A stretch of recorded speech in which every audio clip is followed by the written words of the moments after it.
Okay, everyone, thanks for coming to this week's Shelter in Studio. My name is Sarah Songer, and I'm the Program and Studio Manager at the San Francisco Center for the Book. And this week, our guest is Lynn Guzman, who is an instructor at the Center for the Book, and we're excited to have her. Rhea is a San Francisco-based educator, curator, and interdisciplinary artist working in painting, print media, and sculpture. She received her MFA from the School of the Art Institute of Chicago and her BFA from the San Francisco Art Institute. She has exhibited work in the US and internationally in Australia, India, and the Philippines. In 2019 and 2020, she curated Wander Woman and Wander Woman 2, a group show series featuring Bay Area-based immigrant women artists of color. She teaches art at the DeYoung Fine Arts Museum of San Francisco, Root Division, and the San Francisco Center for the Book. So thanks so much, Rhea, and you're on. Great. Hi, everyone. Thank you for joining us today, and welcome to my home studio. I am currently, I was living in San Francisco for almost 20 years, and I recently moved to Burlingame, so just getting settled here. So I will get us started by doing an artist presentation. So I will share my screen and kind of just show you my work and what inspires it, and I'll also show you a little bit of my curatorial practice background. And if time allows, I can also show my home studio. So let's get started. All right.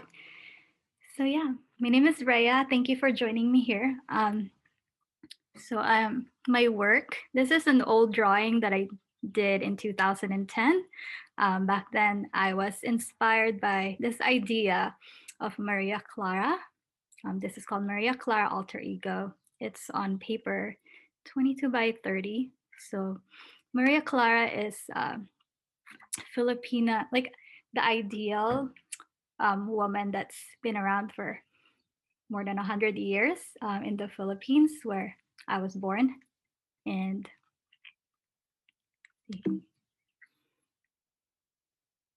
we go to the next slide. So I'll show you. So this is the image of Maria Clara. She's actually a literary figure from a book. So it's a book called Noli Me Tangere from 1887, written by Jose Rizal, who was the Philippine national hero. So back then, the Philippines was colonized by the Spaniards at the time.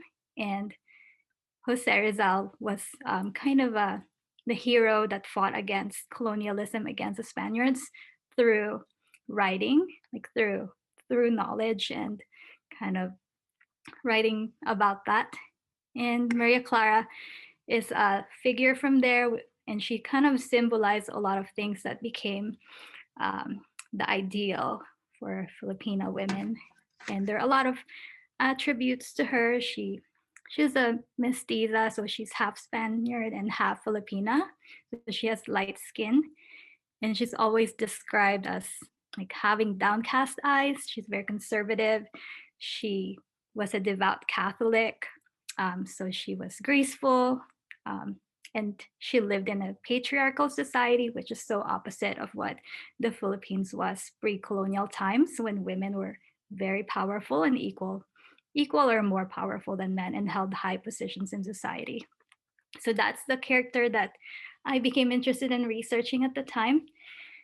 And also her character became this dress ensemble here that you see. So the dress is made up of this shawl here, and there's puffy sleeves, this really long skirt here. So I became interested in that, the materiality of this dress that symbolized the ideal woman over 100 years.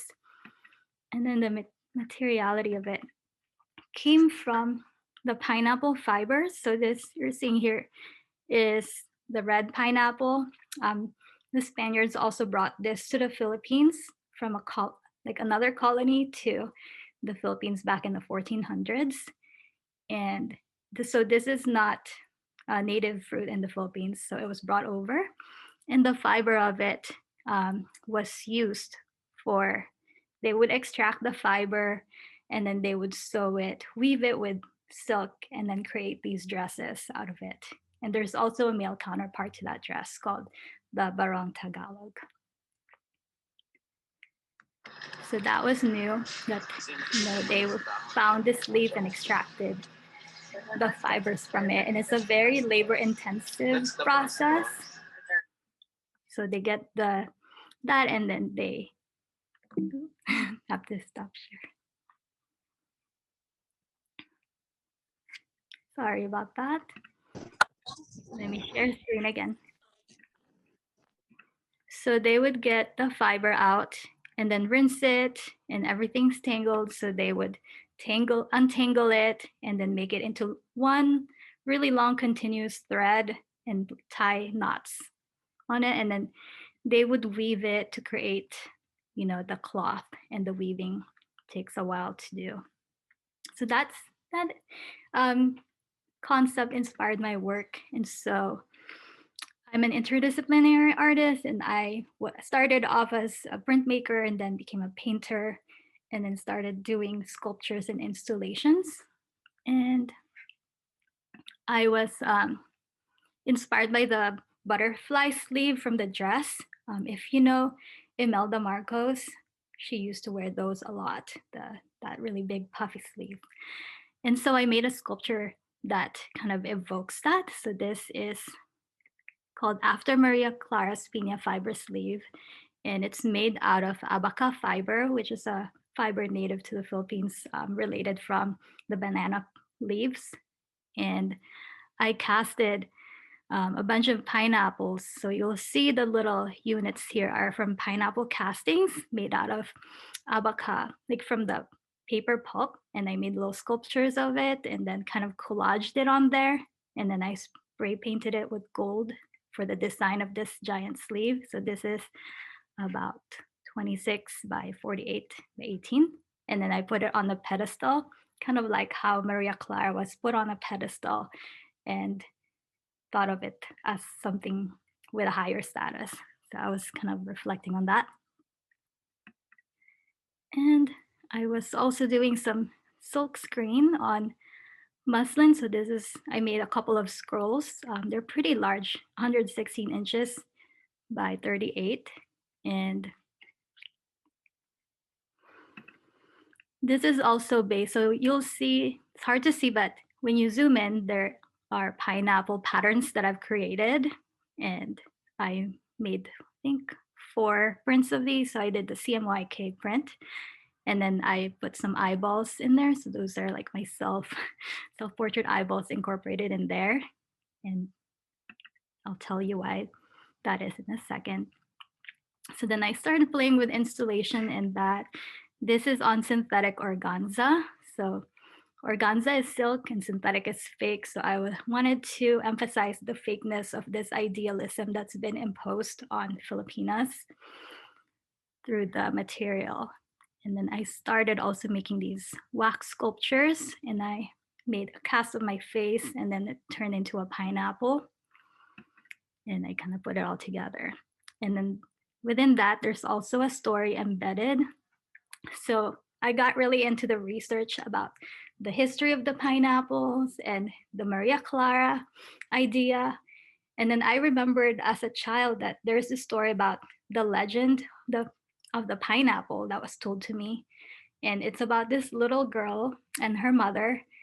And she was very disobedient to her mother and didn't want to do her chores. And so the mother cursed her that she would wake up one day and have many eyes, and then she turned into a pineapple. So because she would make excuses about not doing the chores because she can't find the tools to do the chores. So the mom cursed her to have many eyes. So that also inspired this piece. I tried to weave that in there too. This is an installation with glass votive candle containers, and then I put some sculptural items in there with acrylic, some image transfers, and then I wrote the story, kind of rewrote it in my own words, the pineapple legend story. So it's embedded in there somewhere. Here's a detail of some of the pineapple variations I've created using acrylic gel medium and the pineapple. I took a bunch of photos of pineapples, scanned it, and then made image transfers of it. So just playing around with the material and how I can transform it. Afterwards, I went back to the Maria Clara dress, and maybe I can play this now. And then I made these image transfers on synthetic organza. So I had a friend who had an actual Maria Clara dress, and she let me borrow it for a month. So then I photocopied it, Xeroxed it, and then made a bunch of copies. And then I hand image transferred them onto these pieces of fabric that I ended up weaving together, and then suspended it and created a sculpture out of it to kind of imagine it in a different way. The pieces of these, the remnants. And then I turned it into works on paper. I was evoking the brownness of the paper because the Maria Clara image is very white, mestiza, and that's regarded, it created an unbalanced power structure within the country for hundreds of years. And so I wanted to challenge that. And I started evoking skin tones into my work. So you started using skin tone colors and browns in there.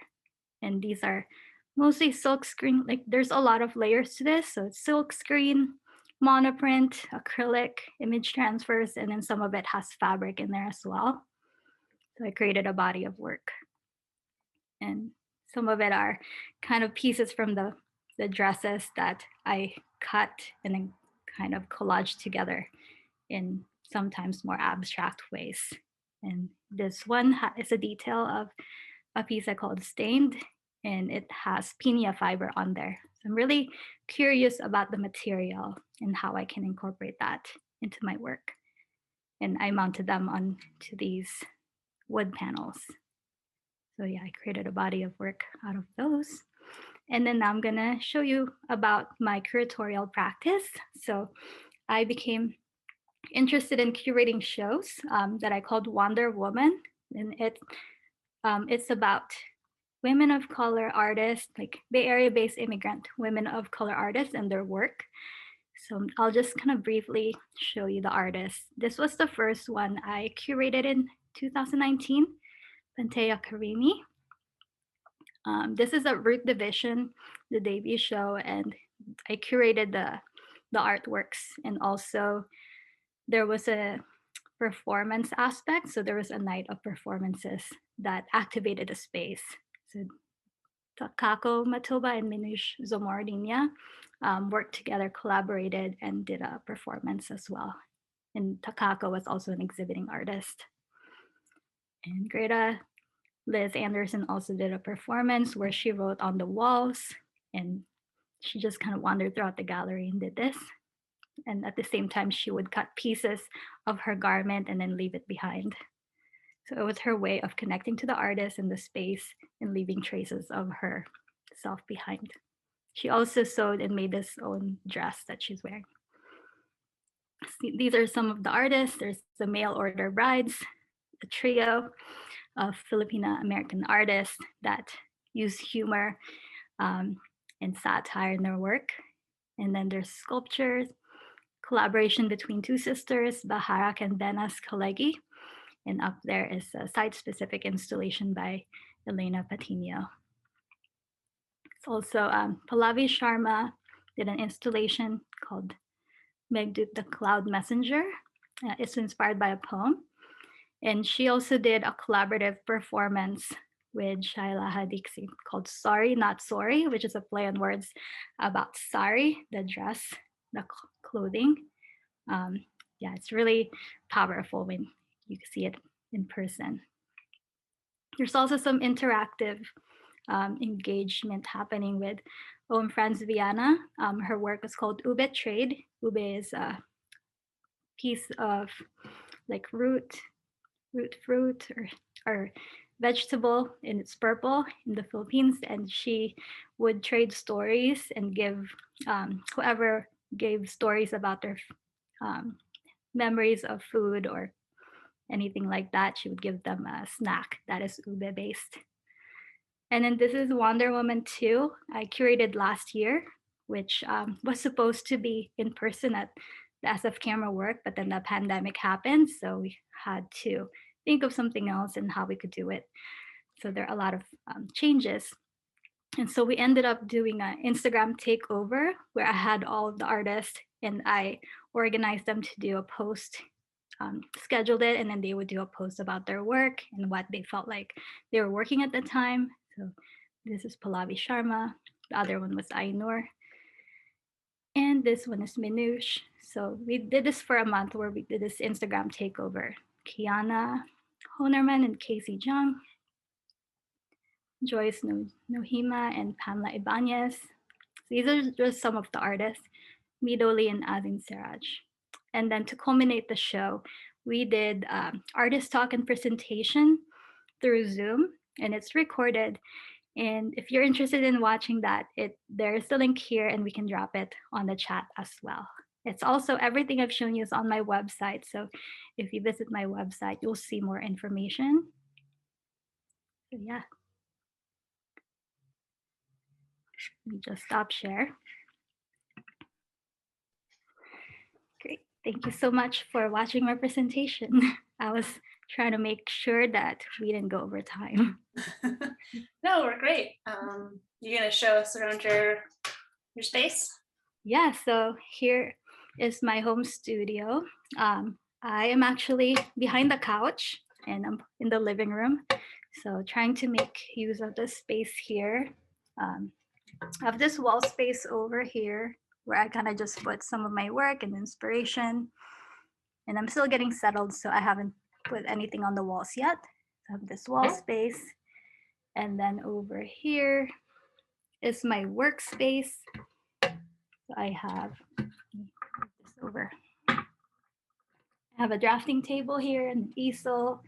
And then I have kind of a storage for artworks there and other art supplies. And then kind of, I have a really good natural light. So it leads into a patio, small patio out there. So there's trees, it's very mellow. And then down here, I have my art supplies and storage and whatnot. Yeah, just making use of the space that I have here. It's impressive what you can do in a tiny space. Have you always had to stay contained?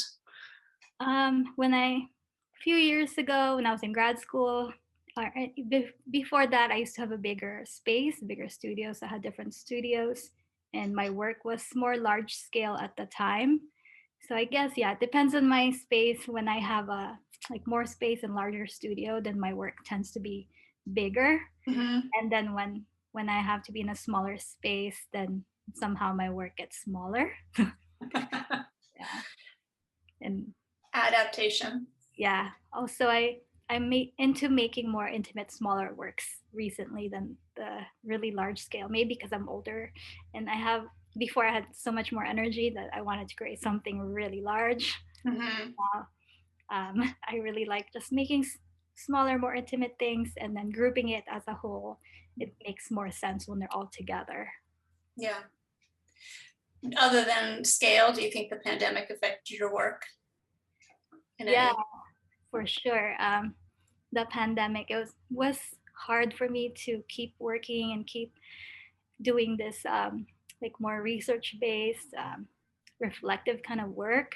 So I kind of stopped that, and I started doing kind of more nature-inspired work. So I started doing paintings again of landscapes and flowers and things like that, and doing some more collage, some smaller pieces, works on paper.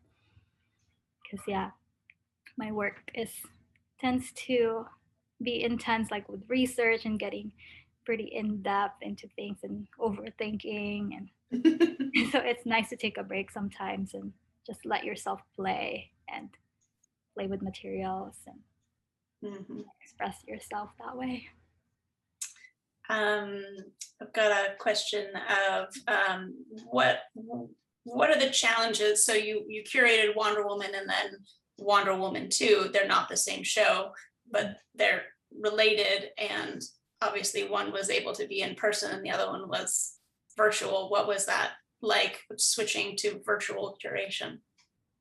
Yeah, so it was very challenging doing the second show because a lot of things changed at the time. There's a lot of uncertainty. So at the time we thought, oh, well, we're just going to postpone it. It was supposed to be, I think, in May, but then, or we kept pushing it back, thinking that things would reopen. So I thought, oh, why don't we just do it in September? But that didn't happen. So there are a lot of changes. But at the same time, it was a good challenge because you can kind of think of ways and how to go around that. And then it made me think of, oh, the Instagram takeovers, create an Instagram profile for this and Mhm. have a wider reach, and more people can see it. And then the artist talk and presentation we hosted on Zoom, at first it was very challenging, but it was really powerful and it was very in the moment. And if you watch it, you can really feel like how in the moment it was. And I like the idea of having each artist talk and have it come from their own perspective and what they were thinking behind the work. So it was really shown through there. So I think that was powerful.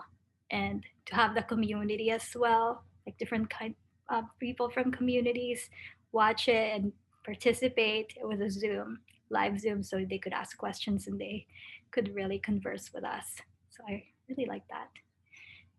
One of the hidden upsides to having everything be virtual.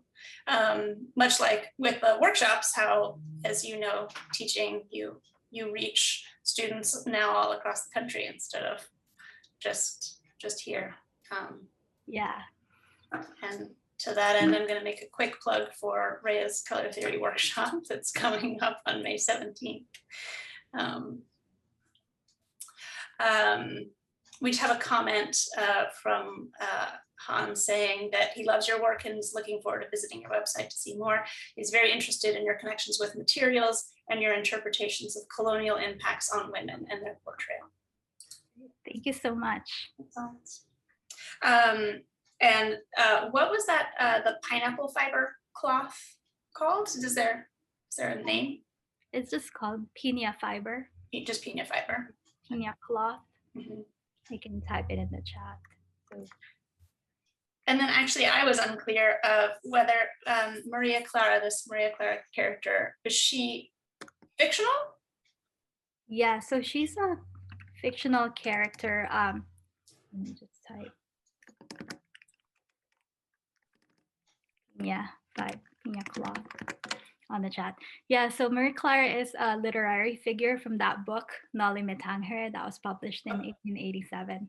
And that book was one of the first books that really inspired a whole revolution against the Spaniards at the time to oppose what was happening, the colonialism.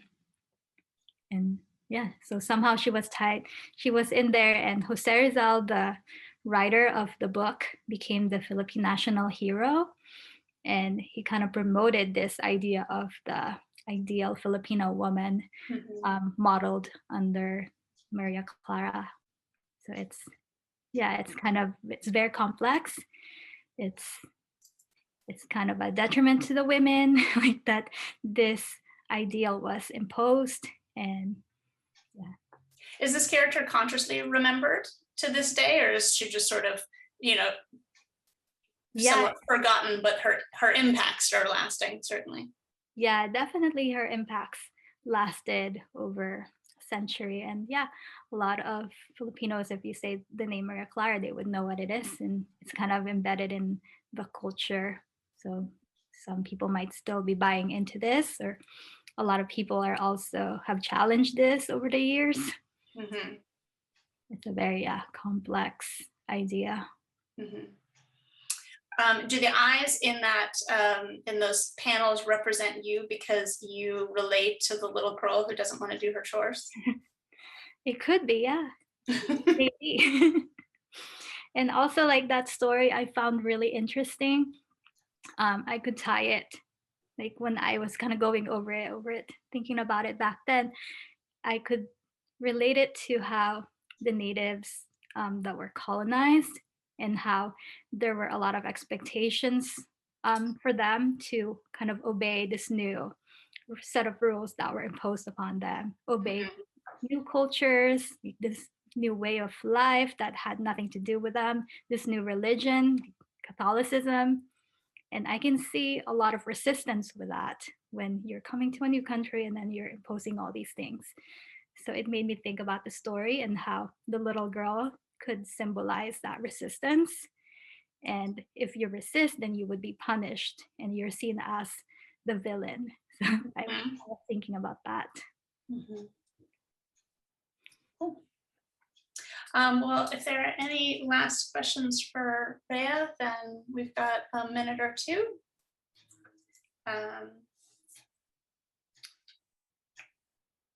Yeah, no, can you actually, I'd like to see the work behind you or hear about your techniques in that if we've got time. Yeah, for sure. So behind me are some of those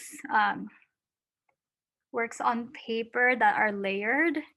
So there's some monoprints there underneath, and then image transfer. So these are from the pieces of the shawl, actually. So I would copy it.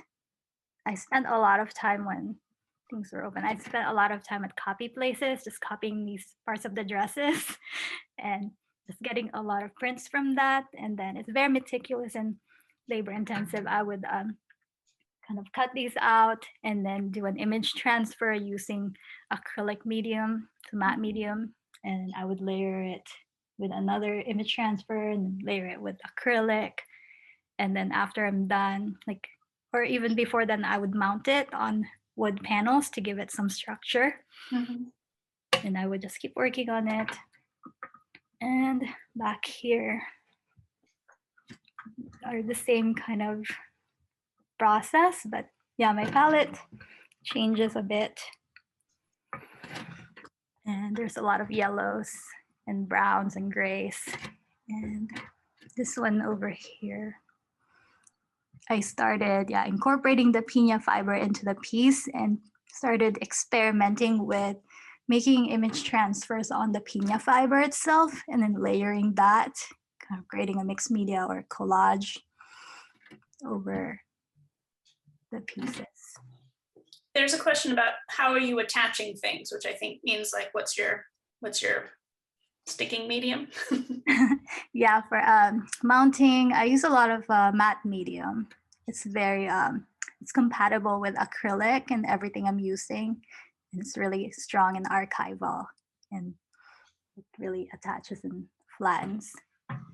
This one I wrapped around the panel, and I noticed I found that when you wet the piña fiber, it becomes really soft and easy to stick onto the wood.